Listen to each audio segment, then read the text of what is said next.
Morning, guys. Welcome to Coffee Chat.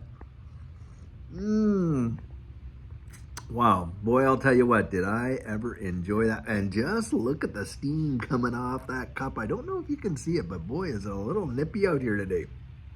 The temperatures dropped significantly. In fact, one of the titles of the articles, didn't really get in and read the article, but was saying how, the Eastern, or that Europe and the United States are in for a deep freeze in January compared to the mild December that we got. So I guess who knows, we'll have to see what happens.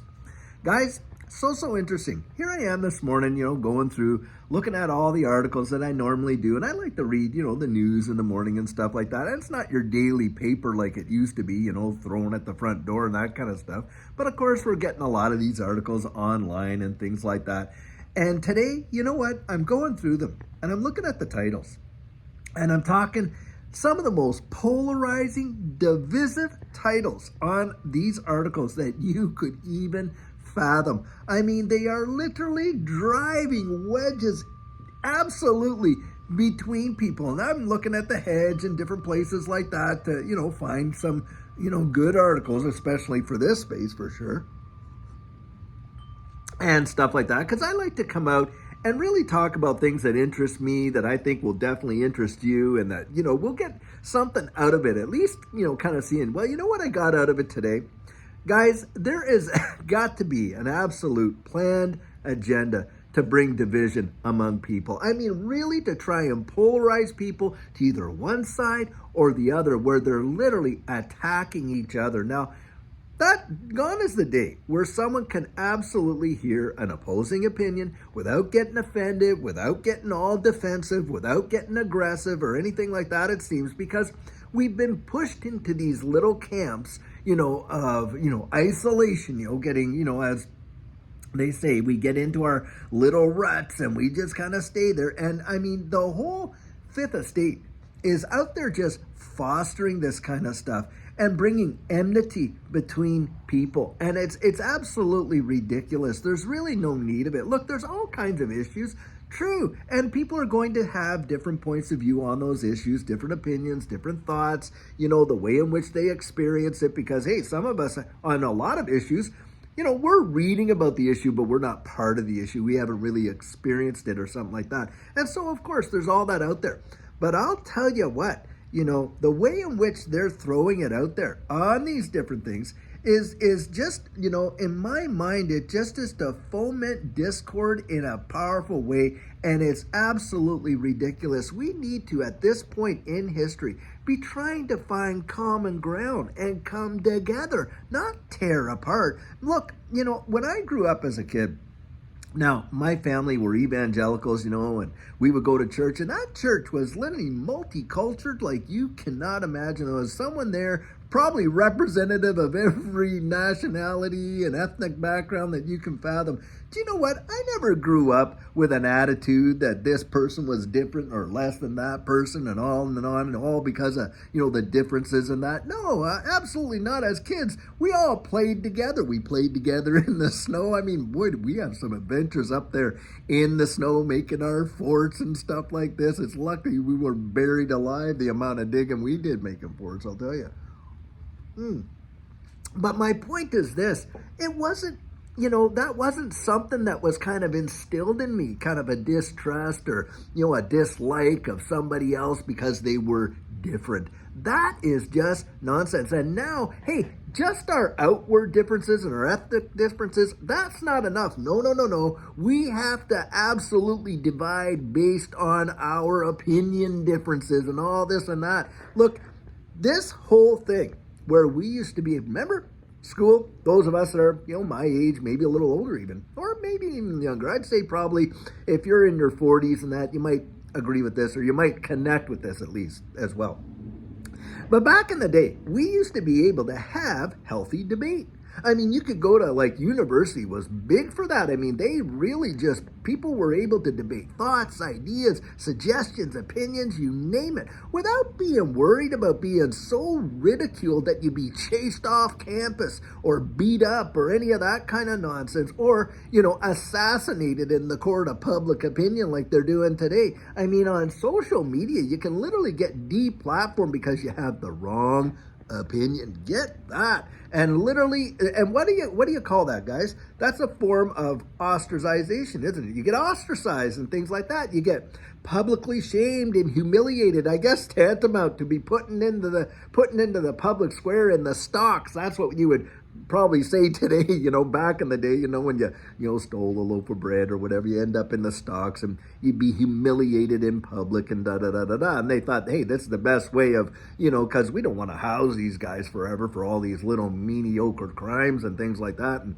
put a burden on society. So we'll just humiliate the dickens out of them and that'll teach them a lesson. Well, apparently that's what it's like now. You get the wrong opinion, boy, you're going to get somehow humiliated and big time. And boy, you look in comments on a lot of these articles and things like that, and you would think, have you guys literally drank the Kool-Aid? Now, for those of us old enough to get the reference of that, to do all this, because you're literally singing their song. You're like the choir. You're in there proving their point because, it's like back and forth and this and that. And some of the, the discourse gets to the point where it's practically, if they were in face-to-face, it would be fist to cuffs. You know what I mean? It's just crazy. And of course, now we're moving into a major election year, and boy, are they turning up the dial big time in the United States and probably around the most wide world to do that. Guys, ask yourself this. What's the purpose there? What is the agenda? Well, I'll tell you what it is. It's the whole united we stand, divided we fall. And that is exactly it. They want to find points of division and drive wedges between us. It's my opinion.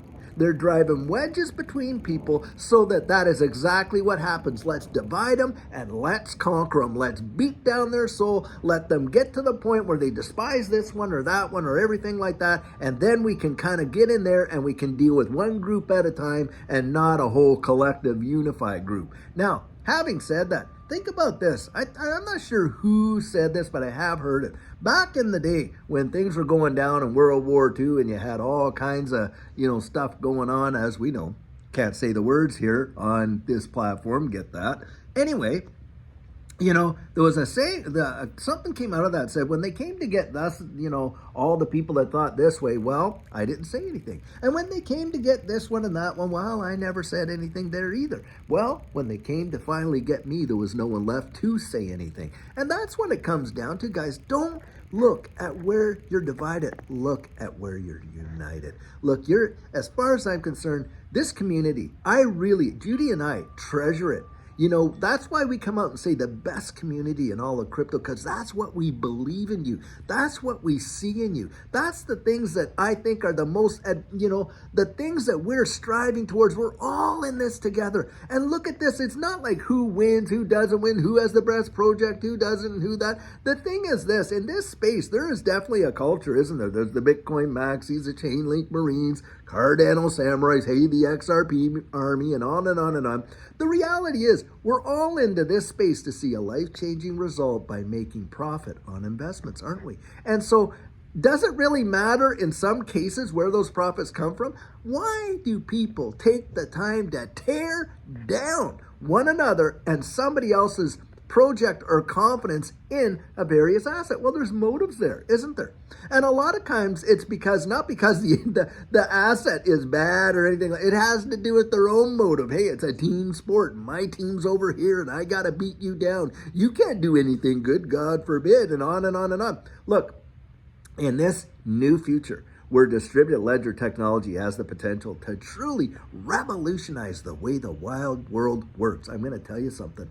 There is plenty of opportunity galore. Now, will there be winners and losers? Yes, there will. That is just a fact of how commerce works, how life works, isn't it? But it's not about, look, you tear down the argument, you don't tear down the person. That's the way I look at it. And hey, it's the golden rule. Right now, the world has a golden rule, and that one is he who holds the gold makes the rules. There's that one for sure, and we've seen that, haven't we? But what's the real golden rule? What Jesus taught us, eh? He was out there saying, do unto others as you would have them to do unto you, right? It's about loving your neighbor. It's about caring for one another. It's about building up a society that's worth fighting for. And hey, guys, in the past, you know, with our parents and our grandparents and people like that, it was worth dying for, wasn't it? There are some things in life that are absolutely worth taking the ultimate sacrifice for. Liberty and freedom and unity has got to be one of them. And that's where I stand on that issue. I am not about tearing somebody else down just because they have a different point of view than what I hold, or they just are different than me. So what? You know, that's the beauty. If I went into a flower shop and I went, or you know, like a garden or somewhere planted a lot of flowers, things like that, boy, the beauty of all the variety of those flowers, the different scents, the different looks, the different smells, the different colors, all that difference. We celebrate difference in almost everything around the wide world, except, get this, in one another. Is that not a definition of insanity? If you've ever heard it, boy, I'll tell you, for me it is. I want you to know right now, I celebrate your difference. I think it's absolutely fantastic. God made you so beautifully unique, and you fit right into the very fabric of his eternal plan. Many are the plans of a man's heart, but it's the Lord's purpose that prevails. Guys, get out there. Don't be a part of this whole cancel stuff where they're ripping each other apart and tearing one another down. You be a bridge builder. And you go out there and be the difference. That's what I would say. Well, guys, I sure hope that you're having an amazing Friday. And don't forget, we have, question and answer on Saturday, and of course, sugar on Sunday, where we're going to come up with some amazing nuggets of great encouragement and truth that will really be something fabulous to have incorporated into our lives. Well, guys, I sure hope you have a great one. And until later on, when we have an amazing video for you, have a super day and take care.